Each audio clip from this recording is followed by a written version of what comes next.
Bung Karno dikenal sebagai seorang waskito.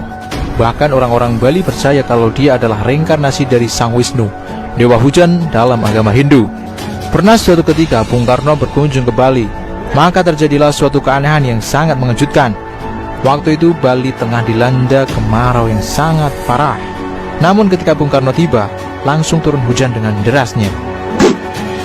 Putra dari pasangan Raden Sukmi Sosrodihardjo dan Ida Ayu Nyoman Rai ini memang sewaktu mudanya banyak menimba berbagai macam aji kanuragan, aji kesaktian atau aji kadigdayan. Makanya baik kawan maupun lawan segan bila berhadapan dengannya. Bahkan tidak sedikit kaum Hawa yang bertekuk lutut padanya hanya sekali kerling. Menurut sebuah sumber, Bung Karno memiliki aji yang bernama Aji Pojoking Jagat, salah satu kesaktian tingkat tinggi warisan dari Kanjeng Sunan Kalijaga. Aji Pojoking Jagat ini memiliki kegunaan bisa berjalan di atas air, bisa mengarungi lautan api tanpa terbakar, lolos dari semua senjata tajam dan lain sebagainya. Untuk memiliki aji seperti ini, konon harus melakukan tapa pendem atau dikubur hidup-hidup selama 100 hari 100 malam. Aji Pojoking Jagat adalah ilmu wali.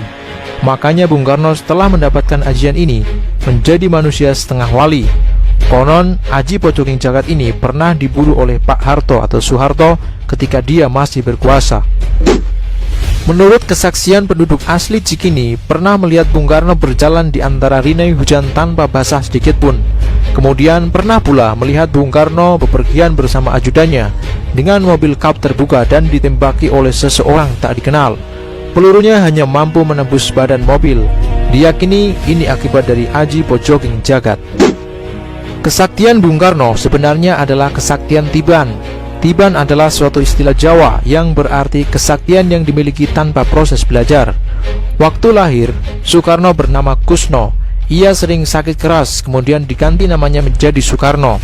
Setelah sehat, datanglah kakek Soekarno, yaitu Hardjodikromo, datang dari Tulung Agung untuk berjumpa dengan Soekarno kecil saat itu.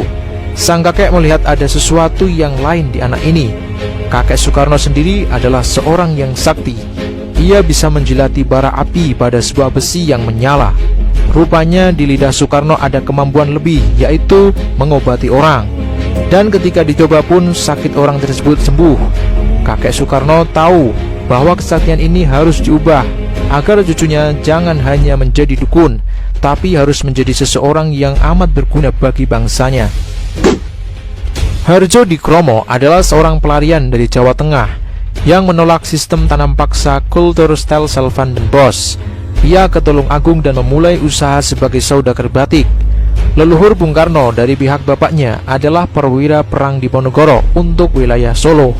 Nama leluhur Bung Karno itu Raden Mangundiwiryo yang berperang melawan Belanda.